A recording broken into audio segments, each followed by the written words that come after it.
I see you have coffee, you have popcorn. That's perfect, because I want to do a bit of a story time. So if you have cozy seats, let's go with that. And yeah, what I want to do today is tell you a story that I have perceived actually 2 times. And yeah, maybe you have seen it as well. So what happened? I was working in the team as a software engineer. And I was not happy with the service that I was working on in that team. Might sound familiar. I tried to do refactorings, didn't work, problem was too big. Okay, what else? We need something bigger, something I can't just decide to do in a day or in a week. What else? I talked to my boss, because this is big, we need some agreement. Boss listens. Boss listens longer. Boss says, yeah, sounds reasonable, but doesn't have business priority. No. And actually, that's the end of the story already. That's what happened. And what I want to do today in this talk is I want to talk about the story for 2 more times, and you will see why. But first of all, you heard the story by now. Question for me, I have already perceived this more than once. Does any one of you also remember something similar? Probably yes. Yeah, I see some hands. Close to all hands, actually. Another question, do you remember someone else who had the same problem? Not yourself, but somebody else in the team? I also see some hands, so it's a familiar problem we're talking about. What I want to do in the next 30 minutes is actually, I want to go into a bit more detail of what happened in that story. And then I want to do another round, what else could have happened if I would have behaved differently. That's the goal. So whenever you see the screen, I go back to my story. And the first time I go back now is, let's start with the starting point that I had.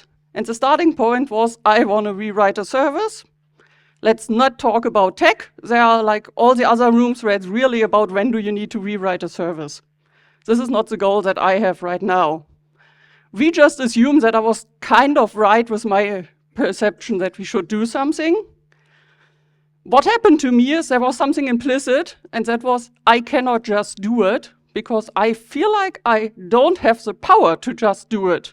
I'm not allowed to stand there and say, yeah, for the next month I'm doing something differently. I'm rewriting that service. I don't care about whatever else priorities. I didn't feel like I have that power, and there's already the word power. You might remember the talk title. So, what's power? A bit of definitions. So this is from a dictionary, what's actually power. Power is the possession of control, authority, or what's the last word? Influence over others. Sounds super familiar to me and super obvious. If you read that, that's no surprise, but that's actually also not helpful to understand anything. There is an extension that I didn't quote, and that's more helpful. People see 2 kinds of power. The first one is called formal power. And by that, usually it's power by position or by agreements or by contract. What does it mean? If you're the boss, you have a contract where it's actually written down that you have some power to decide stuff. Same with politicians. They have a contract by election that they have power to decide stuff. That is formal power. The other option is informal power, and that is basically everything else you can have. You don't have it written down that you're allowed to do something, but somehow you still are. And one example is something is like you're respected for knowledge. You don't have it written down anywhere that you have some knowledge and that people ask you for an expertise, but you still have and people still come. That's informal power. And those are the 2 definitions of power you can have. Back to my story. I obviously felt like I don't have any power, neither the formal nor the informal power to decide to do something. fine for that moment. What else happened? I said, okay, I need someone with more power instead of myself. I chose something quite obvious by asking my boss. I just said formal power given to a boss by contract. Okay, I ask a person with more power. Good so far. And I want to bring another definition, how you can read down like the formal versus whatever power. It's a different guy quoted here. It's actually the co-creator of Django. For whatever reason, there's also very good articles about power structures by him. And he didn't split power into formal and informal power, but instead into role power. Yeah, formal power, your boss matches. Relationship power, that's like the most informal power, because that is exactly this you know that person power. And the third one is expertise power. You don't find it in the dictionary because I believe it's not that common to talk about this kind of power. But if you talk about IT companies, it actually is.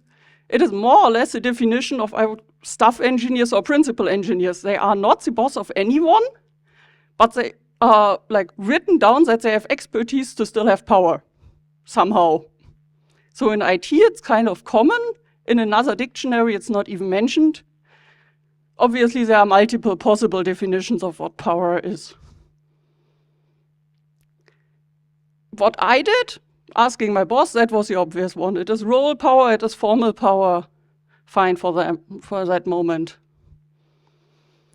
Next up, I asked somebody because I wanted to convince someone to do what I believe is right. Now, the next word that is interesting for me is how to convince someone. How do I convince somebody? Instead of just telling them what to do, to convince, it would be helpful to understand the goals of that person. And for that, I actually see two versions of person in that case. It is like a human being with personal goals. And it is a person having a role in a company. And there's one model that's really helpful for me to understand that those two versions of a person are really both relevant at the same time, if I want to convince somebody. So this is a model, actually a lot of DDD people, so domain-driven design people, quote that model all the time, somehow, but they never formally define it. So I don't have a written definition. But I found this diagram, and I believe it's the best I can get you. So in every system, and system is not a technical system, more a social, technical, everything is a system definition. You have 4 parts in it. And this is like structure, and people are the social part of a system, because that's how people structure their work. And the people that are actually involved, and this obviously interacts with each other. And then there's also the other part, where in this picture it's like the technical systems. This is what we usually define as system, being IT people. And that is like the physical system we're talking about, hardware, software, all that stuff, and the task we're talking about. And actually, it's not so much about those 4 parts in the picture. That's nice, that's helpful to understand the complexity, but the interesting part is there's arrows between everything. Everything in this picture interacts. That is the critical part, because it means you can't take only the structure, like the position of the person, and believe to fully understand it. You can't take only the person as a human being and believe to fully understand the picture. You have to take care of all that parts. And if you, even worse, would take only the right side, you lose a lot. One more part, if you go for the person part, like the human being part, I'm no psychologist. I'm just interested in that stuff. But I want to give you a book if you're interested in more details. And so this is a super famous book, like from the 2000s. It's Dan Pink. The book is called Drive. And he basically describes in that book how people are motivated. what motivates you to get out, to get to work, to be good at your job, all that. And it's a super short description of the content of that book. You find on the right side, there are 3 things that are motivating people. People want autonomy, means everybody wants to control what you're doing. You want to have control about yourself, what you're doing, when you're doing it, and with whom. That control is valuable. You want to have mastery, means you want to be able to get good at stuff, and we all have desire to improve at what is important to us. It's different what is important to every one of us, but we all have this desire somewhere to get better. And this is something that motivates people a lot. And the last one is purpose. Purpose sounds obvious, probably. Defined as working towards something larger. A lot of people think about church here. It's actually only one possible answer. Purpose can be everything. It could be, I want to improve the world by improving the ecological system. I want to improve my family to make my family life happier. That's also a fair purpose. The scale can be totally different about your purpose. And you don't need to have exactly one, can be multiple. But also important, it's rarely ever that I want the business I'm working for to succeed is your purpose. If you're not the CEO, that's super rare. So, 1 second, please.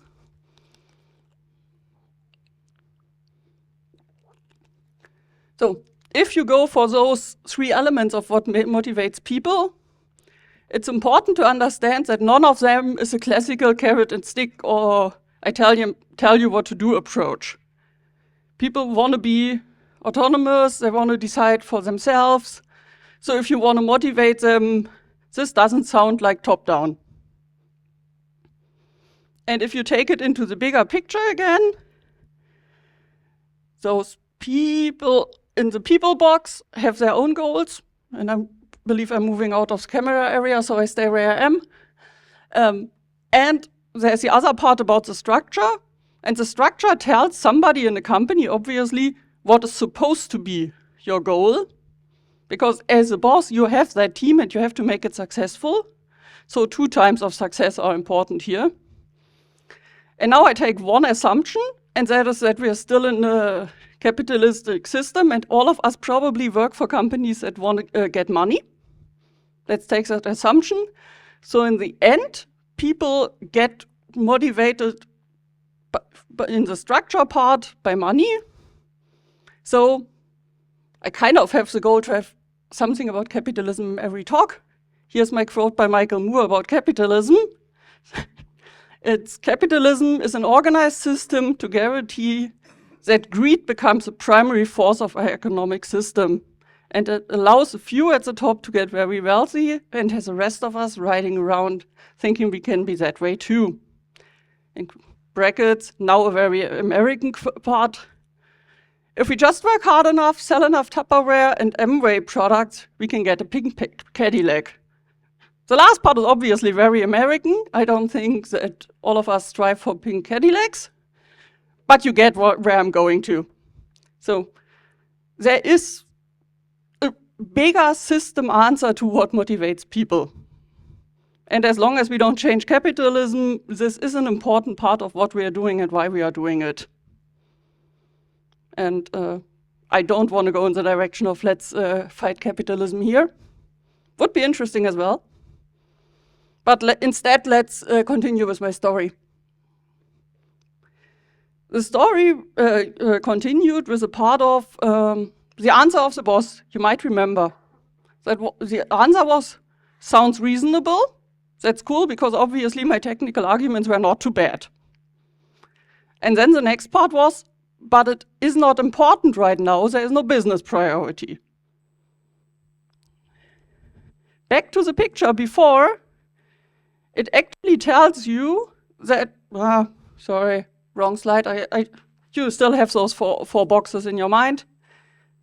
The business priority was on the right side, and he did not get me an answer personally motivated or structurally motivated, but business. This is what I got. So far, so good. I promised you that we do a third round of this story. Why? Because first round was, okay, what happened? Second is, why did it happen? Like, what was the stuff that happened behind? Hope you all got that part. And now, for me, the most interesting question, and probably also for you, is what could be done differently to get a different ending? And you might want to think about it for a few seconds, and then I give you my answers. If your answers are different, I would love to discuss it after the talk.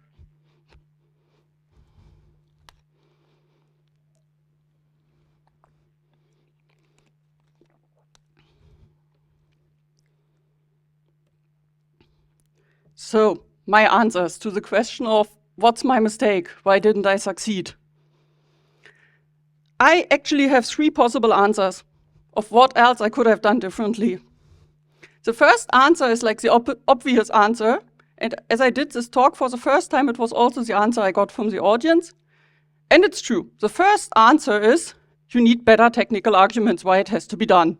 If they are super convincing, you probably get through with that stuff. Kind of true. Possible answer. I stop here with that because if you need better technical arguments, that's not the right talk. So it might help to have better arguments than you had, but then different discussion. So next part. How did I try to convince my boss? I didn't tell that in all the details in that story. Maybe I can improve on it. I actually did a super technical discussion. I remember that discussion still, even though it's a few years ago, because it was very frustrating. And I did not talk about any motivational factors at all. And years later, I learned from that person that actually what happened was, yeah, your arguments are great, but I have personal problems at home. I actually take care of my sick child. I have a sick wife. I have a million problems. I just don't want to have another problem to solve right now. Please go away because I cannot handle it. That was the actual real answer. There was nothing about business. I didn't know because I didn't ask. Probably I could have gotten a different result if I would have cared about the person behind the boss role.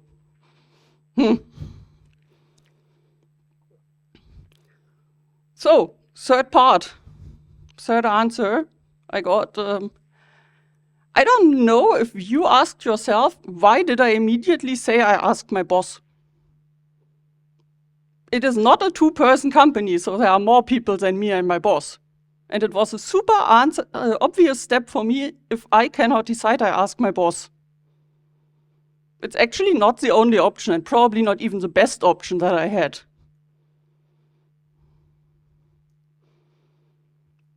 So far. And now we're coming to the part that I personally always called like politics, because who do you talk to? And that part. And every time I call it politics, people are like, it's not politics, it's not big politics, it's the wrong term. It is, I learned like half a year ago, the formal title in science, it's not politics, it's micropolitics that I'm talking about. And micropolitics is actually politics within companies.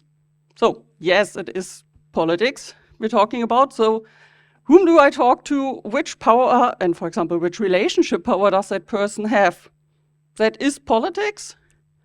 And now that I said, yeah, it's politics, and politics is a term that everybody hates. Being a German, politics is not a term that motivates people, usually. So I still want to bring my favorite book and my favorite quote. I start with a quote.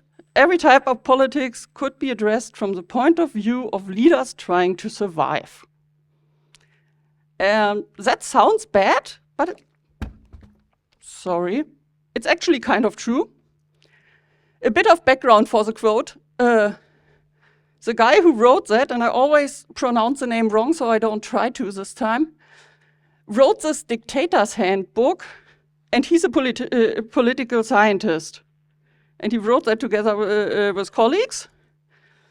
And the whole book is really about what the subtitle states. It is about why bad behavior is almost always good politics. It is about tyranny and monarchies and democratic systems and why people behave, how they try to gain power, and how they try to keep power. It reads sarcastic in parts. It actually isn't.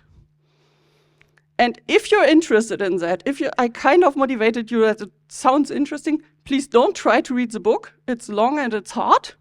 But there's a YouTube video if you Google the name of the book. The YouTube video is only 20 minutes and super fun. So, if you have 20 minutes left, that's great. Why did I bring it? Because I feel like this is the perception that most people have if I start to tell, okay, this is politics we're talking about. This very bad view of politics, about people trying to survive and doing bad stuff. It's actually not the only possible view. There's way more positive views on it in modern books.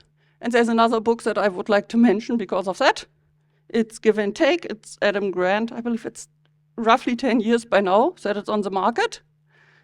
Another great book because it is a book about relationship power and about how relationships work. The very short version of it, I try to summarize the whole book in 2 minutes now, is there are people who are like takers. From every interaction you have with them, they want to take something. They want to gain something. They want to gain knowledge or support or whatever. This is a taker. They are usually exhausting to be with. There are the opposite. They are givers. People who don't care if they just give out time, information, motivation. There are people in the middle that are called matchers in this book. This is what you probably expect from it. Okay, I give you some of my time and my motivation, but I want to get something back in a few weeks or months. Sounds like the opposite one.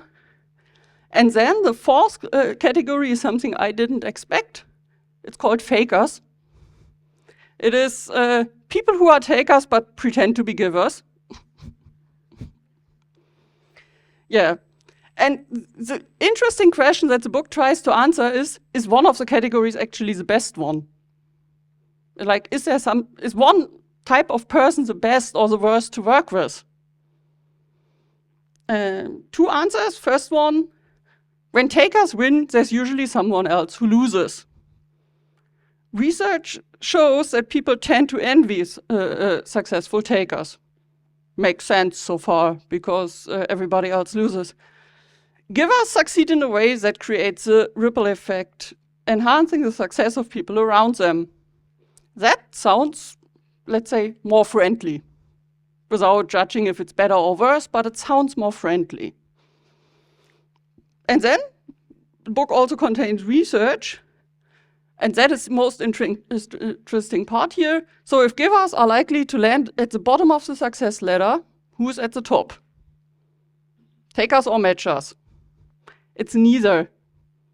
When I, in this case Adam Grant, took another look at the data, I discovered a surprising pattern. It's givers again. Means people who give out without taking care how much they spend and how much time they bring can be the ones being at the bottom of the career ladder and not gaining anything from it. But at the same time, the people the most successful, at least in the American market, and I don't believe it's that different in Germany or Europe, they are also givers because it's long-term effect often enough. If you start to give out information and so on, you build a network that you can rely on years later. You don't actively rely on it, that would be a matcher, but at some point it just happens by statistics. So in the summary of that book, like if in relations, there are different models, how you can have relations. None of them is per se good or bad, but especially it's not bad to be giving out a lot, long term. For me, that was interesting because politics always sounded like a hard field with a lot of fist fights, at least, yeah, not word by word, yeah, but anyways. But this is more a statement of, okay, you can actually be friendly to people and still do politics, and it can be successful. So it doesn't need to be something bad you're doing here. And for me, that's the moment of, okay, why not? I can actually actively understand what's going on between people and still not be the bad guy, because I don't have to be. Yeah. I already come kind of to the summary that for me is the important result of it. It is not about doing politics actively, because that doesn't sound cool. Or about, hey, I want to have that power and I want to use it. That's also not really the goal. It is more about all that stuff happens anyway, every day. It doesn't matter if you like it or not. In every company, there is power dynamics between people. There is a formal, there is the informal power. There is relationships going on between people. In every team, you have a relationship with people you know. It is happening. There is micropolitics happening all the time, anyways. Doesn't matter if you like it or not. So the only question actually is, do you recognize what's going on between people? And do you try to actively use it? And I want to summarize by another quote by Jacob Kaplan-Moss, because I love that quote. And that sociopaths already know the stuff and use it to their advantage and everybody else's detriments. And I think it's critical that empathetic, caring, ethical people understand power too, so they can get stuff in an empathetic, caring, and ethical way. I believe that's actually the most crucial part. This is not about being the new bad guy or doing something that is not ethically correct. It is just about understanding what's going on anyways. Because it helps you to understand how to influence what's going on.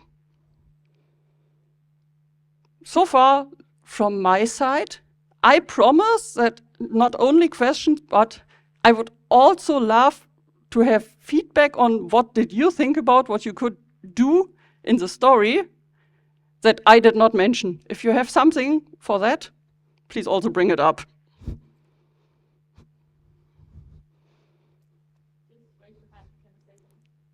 We have a microphone, and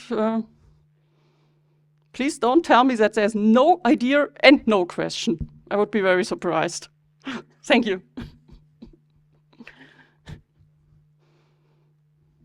Thank you for this presentation, because it took me a lot longer than 45 minutes to understand all of this.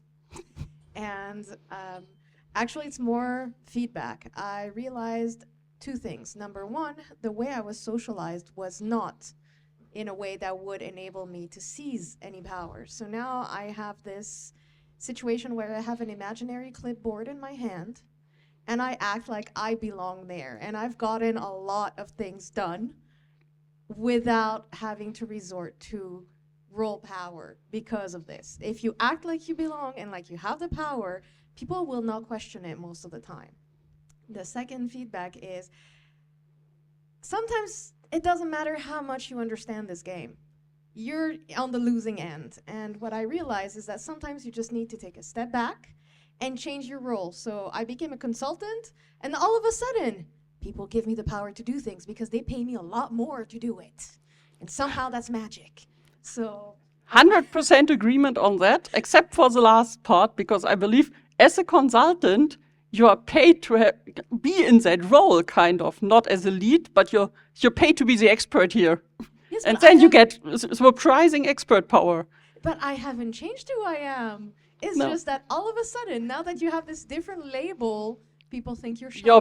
the perception of you has changed. Yes. So thank you very much once again for this. Yeah. Anybody else has feedback? Wait, if you're here, is that you have some problems that you want to fix, no?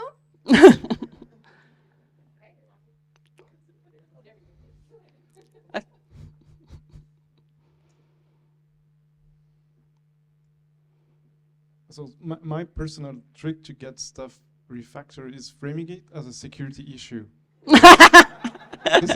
This is scaring the boss into doing that. So also maybe another. Did you think about presenting that more with a business angle to your manager? Maybe that could have worked better. So about the security issue, I believe what you're actually doing is stepping in a role of I'm the expert and you have no idea about security, so I can tell you that you need to fix this, and that's great. About the question of presenting it in a different angle, no, at that time I didn't, but I learned by now. So nowadays I understood that I need to understand more what's important to the boss. Is it about the tech problem? Is it about the business problem? Is it about the personal topics? Because that also depends on the boss. What's the best approach? But yeah, from when this happened for the first time, I had no idea. I thought a pure technical problem can be solved technically. Oh, okay, it is on. So one of these things I'm always worried about in this sort of talking about strategies is survivorship bias. I'm not suggesting people die, but we often don't hear stories in the cases where someone would just leave and they're not giving their feedback because they've gone out.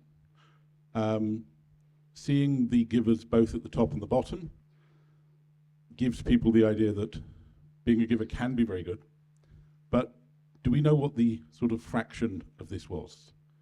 How, were there a small number of givers at the top and a large number of givers at the bottom? Where's that sort of ratio going on? Unfortunately, I don't have the answer. I checked for the same question because I was also super curious, but also I did not find the numbers. So I'm sorry. That's a problem I feel like about American books. Sometimes it's semi-scientific. I read the book. It doesn't say about the number, but basically it says people like your mental sanity. If you try to burn yourself out by giving, you end up at the bottom.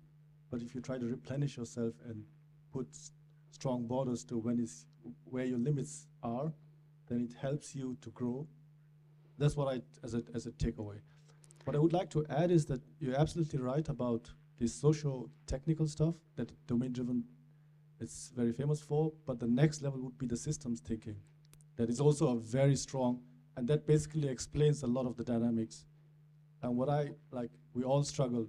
I've got 15 years in IT and I've been to different companies and I've seen stuff. And what I realize is that also one of the key things is to have many different opposing ideas and to keep it in your head and not only see your own point of view. But that's where the systems thinking comes in, that you may not be 100% right. You are not able to see the other person's perspective to it.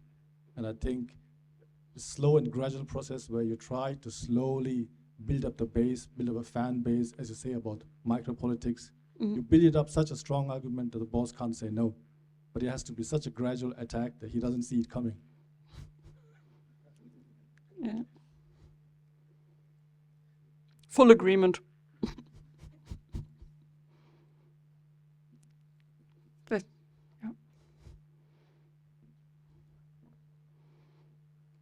You mentioned that your boss had many problems at home. They didn't want to have one more. So one angle would be to present him a solution.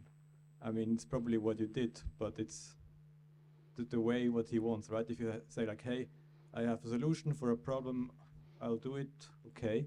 He was probably more open to agree to it because it solves something, you don't present a problem. Exactly. That's what I wanted to say with that statement. He didn't want to have another problem, but he might have had accepted another solution to an existing problem.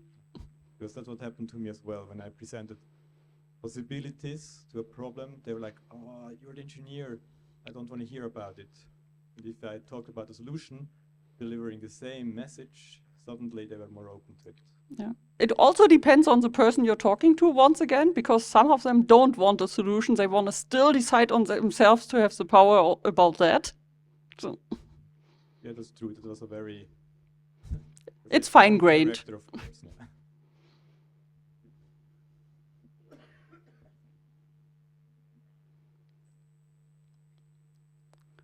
Cool. I see no more comments on that. So I hope that you got some ideas or some new angles to the problems and discussions you're having, and so that you might be having in the future. And for my last statement, please don't only think about yourself in that case. It might also be that actually your colleagues are having that problem and you might be able to support them. So there's a fully second angle to the whole topic. That's it for today. I'm around the whole evening. I would be happy to have a chat. Thank you.